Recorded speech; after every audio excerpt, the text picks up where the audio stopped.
ఈ ప్రపంచం మొత్తం మీద కవి అవ్వచ్చు, పండితుడు అవ్వచ్చు, గాయకుడు అవ్వచ్చు, డాక్టర్ అవ్వచ్చు, ఇంజనీర్ అవ్వచ్చు.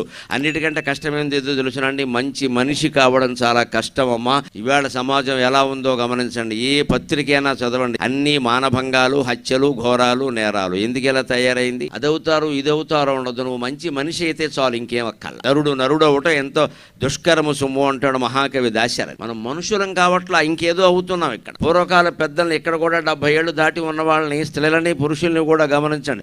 వారి జీవితాల్లో ఏదో అవ్వాలి అనుకోలేదు. ఏదో భగవంతుడు ఆయుర్దాయం ఉన్నంతకాలం 2 మెతుకులు తిని మంచి పేరు తెచ్చుకుంటే చాలు, ఇంకేం అక్కల. వాళ్ళ ఆశయం అంతే, మంచి పేరు తెచ్చుకుంటే చాలు, ఇంకేం అక్కల. పిల్లల్ని ఆ మంచి పేరు తెచ్చుకోవడం కోసం ప్రయత్నం చేసి పెంచాలి. ఏదో వృత్తిపరంగానో డబ్బు పరంగానో ఎదగడం కాదు ఇక్కడ. అంటే భవిష్యత్తు గురించిన ఊహలు భయాలు వదిలేయాలి.